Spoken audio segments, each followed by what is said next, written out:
बिस्मिल्लाहिर्रहमानिर्रहीम। आज की इस वीडियो में हम बात करने वाले हैं एक ऐसे जानवर के बारे में जिसके बारे में हमें तरह तरह की बातें सुनने को मिलती है। कोई इसको मनहूस कहता है तो कोई इसे घर में परेशानी लाने वाला जानवर कहता है। तो नाजरीन, हम बात करने वाले हैं उल्लू के बारे में और आज की इस वीडियो में हम आपको उल्लू की पूरी हकीकत बताने वाले हैं और ये बताने वाले हैं कि ये जानवर हमेशा वीरानों में ही क्यों रहता है, ये जानवर हमेशा उदास ही क्यों रहता है। जब आप इसकी हकीकत सुनेंगे तो आपके होश उड़ जाएंगे। इसलिए नाजरीन, आप इस वीडियो को आखिर तक जरूर देखिएगा। अगर आपको ये वीडियो अच्छी लगे तो इसे अपने दोस्तों के साथ लाजमी शेयर कीजिएगा। तो शुरू करते हैं आज की वीडियो। नाजरीन, उल्लू को तो आपने अपनी जिंदगी में कभी न कभी जरूर देखा होगा और आपने ये भी महसूस किया होगा कि ये जानवर हमेशा उदास ही रहता है और ये वीरान जगह पर ही रहना क्यों पसंद करता है। सोचने की बात है और आपने इस बारे में जरूर सोचा होगा कि उल्लू हमेशा वीरान जगहों पर रहना पसंद क्यों करता है। तो दोस्तों, हम आपको इसकी पूरी सच्चाई बताएंगे, इसकी हकीकत बताएंगे, आखिर इसकी वजह क्या है और इसके बारे में जानकर आप हैरान और परेशान रह जाएंगे। नाजरीन, एक मर्तबा एक शख्स हजरत इमाम जाफर सादिक के खिदमत में हाजिर हुआ और अर्ज करने लगा, इमाम जाफर सादिक, आप मुझे बताइए कि ये जो उल्लू परिंदा है वो हमेशा वीरान जगह पर ही क्यों रहता है और ये हमेशा उदास ही क्यों रहता है। जब हजरत इमाम जाफर सादिक ने ये सुना तो आप फरमाने लगे कि ऐ शख्स, इस परिंदे को जैसा तू आज देख रहा है ये परिंदा हमेशा ऐसा नहीं था। ये उल्लू पहले वीरान जगह पर नहीं रहता था और न ही ये उदास रहता था। इसके साथ एक वाकया पेश आया है, उसके बाद से ये परिंदा ऐसा हो गया है। ये सुनकर वो शख्स अर्ज करने लगा, या हजरत, कैसा वाकया, क्या हुआ था इस परिंदे के साथ। तो हजरत इमाम जाफर सादिक फरमाने लगे, ऐ शख्स, ये परिंदा हजरत मोहम्मद सल्लल्लाहु तआला अलैहि वसल्लम की आल से मोहब्बत करने वाला परिंदा है। ये पहले वीरान जगह पर नहीं रहता था, मगर जब से करबला का वाकया हुआ उसके बाद से ये परिंदा वीरान जगह पर रहने लगा है। जब इस परिंदे को पता चला कि हजरत इमाम हुसैन अपने काफिले के साथ करबला के मैदान में रुके हुए हैं तो ये परिंदा 9 मुहर्रम की रात करबला के मैदान में जा पहुंचा और जाकर हजरत इमाम हुसैन रजी अल्लाह तआला अन्हु से अर्ज करने लगा, या हुसैन, मेरे लिए क्या हुक्म है। तो उस पर इमाम हुसैन ने फरमाया, ए परिंदे, तुम यहाँ से चले जाओ, क्योंकि यहाँ पर कल हुजूर सल्लल्लाहु तआला अलैहि वसल्लम की आल के साथ जो होने वाला है वो तुमसे नहीं देखा जाएगा, तुम इसको बर्दाश्त नहीं कर सकोगे। ये सुनकर उल्लू बहुत परेशान हुआ और अर्ज करने लगा, या इमाम हुसैन, मैं नहीं जाऊंगा।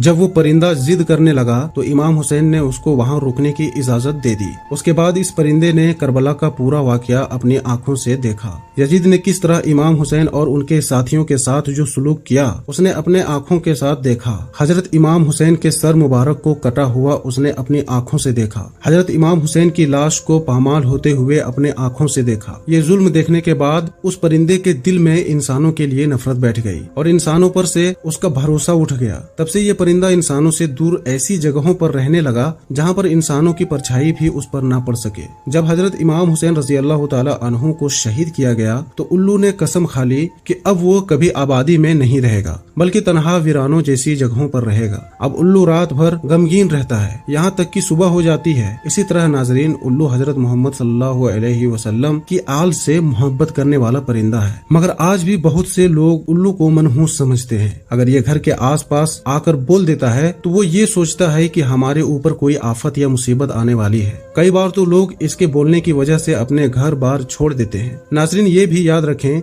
कि उल्लू को मनहूस कहना बिल्कुल जाहिलाना सोच है। ये बेचारा तो एक जानवर है, एक परिंदा है जो कभी कभार ही बोल पाता है और इससे कुछ भी नहीं होता। याद रखें कि इसके बोलने से ना तो आपके ऊपर और ना ही आपके घर में कोई परेशानी आने वाली है, चाहे ये रात में बोले या दिन में। तो नाज़रीन, आप इन बातों से हमेशा दूर रहें, आप इन बातों से हमेशा बच कर रहें। आइए हम आपको उल्लू के बारे में कुछ दिलचस्प हकायक बताते हैं जिनको जानकर आप हैरान रह जाएंगे। आपको ये जानकर हैरानी होगी कि दुनिया में कोई 205 इकशाम के उल्लू पाए जाते हैं, लेकिन इनकी पूरी कौम को 2 खास कबीलों में बांटा गया है, एक ब्राउन उल्लू और दूसरा आम उल्लू। नाज़रीन, याद रहे कि चूहे, गिलहरियां, खरगोश, चिड़िया और कीड़े मकोड़े वगैरह इंसानों के दुश्मन होते हैं, लेकिन उल्लू इनको अपनी खुराक बनाकर करोड़ों का अनाज बचाता है और लोगों की माली मदद करता है। इसलिए उल्लू किसानों का दोस्त कहलाता है। आमतौर पर इनकी उम्र 12 साल होती है। नाज़रीन, आपको बताते चले कि आमतौर पर उल्लू अपना घोंसला पेड़ों की खो में बनाता है जो जमीन से तकरीबन 20 मीटर की ऊंचाई पर होता है। इसके अलावा खंडरात या वीरान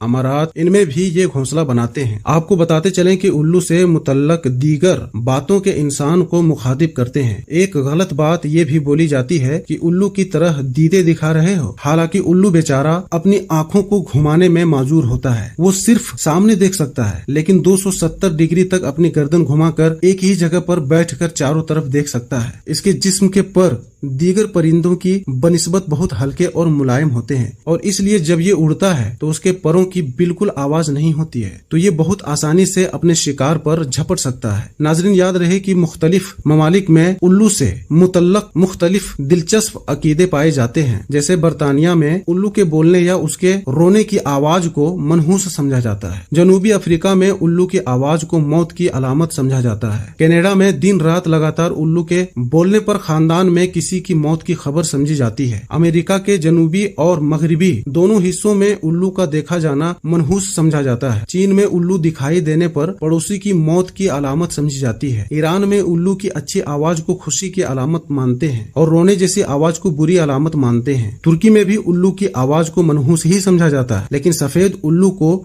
सही माना जाता है। हिंदुस्तान में घरों पर उल्लू का बैठकर बोलना अच्छा शगुन नहीं माना जाता, लेकिन दिवाली में घरों पर खुशहाली लाने के लिए जादू मंत्र करने से सेहत याबी के लिए उल्लू की बलि यानी कुर्बानी चढ़ाई जाती है। नाजरीन, ये थी हमारी आज की वीडियो। इस वीडियो को आप अपने दोस्तों के साथ जरूर शेयर कीजिएगा और हमारे चैनल को जरूर सब्सक्राइब कीजिएगा। फिर मिलेंगे एक नई वीडियो के साथ, तब तक के लिए अस्सलामु अलैकुम, अल्लाह हाफिज।